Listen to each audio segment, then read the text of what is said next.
Now, your Chris 6 weather forecast with Chief Meteorologist Dale Nelson.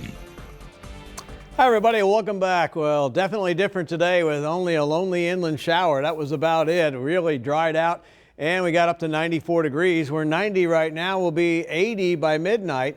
Winds moderately blowing now. Will settle down to about 10 miles an hour and eventually into the single digits as we drop into the mid to upper 70s by daybreak. No rain expected overnight and another dry day tomorrow. But we do have this frontal system up to the north. Highly unusual to see that at the end of July. That's going to sag southward and dissipate, but the outflow from some of the storms that causes this will rush out in our direction and may generate some isolated shower activity in the coastal bend on Saturday and again on Saturday night. And then they'll be out of here by daybreak on Sunday morning. What little we have, most areas will not get rain from this.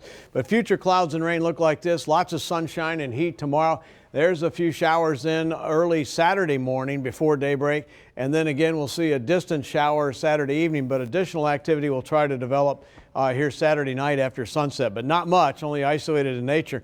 Then this dry high takes over. Notice the dry air with it. That'll be building back in our region.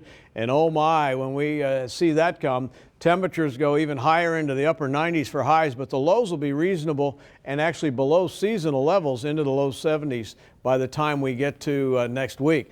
But there's the low that brought the rain here the last several days. That's backing off to the west and dissipating. There's the high to the west and the high to the east, nudging that low away. That's going to dissipate, and this low deepens in the Ohio and Tennessee Valley, late September-like pattern with this northwesterly flow aloft. We see this a month from now. We'll have the first cold front of the season before Labor Day, but I doubt if that'll hold.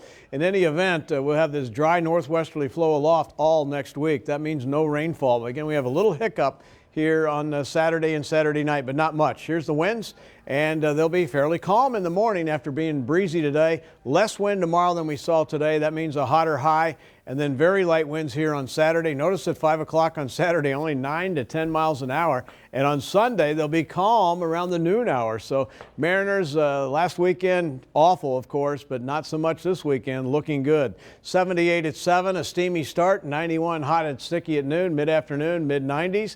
At 90 at 5 p.m., the high tomorrow reaches 95 degrees here in Corpus Christi and Sinton and Robstown, ranging to 101 out at Freer, and very humid, and 89 along the coast on Mustang Island. Tropics are clear in the Gulf, and out in the Atlantic we have a new wave. This will turn into Josephine but stay in the Atlantic, as will this system right here. This is a tropical storm.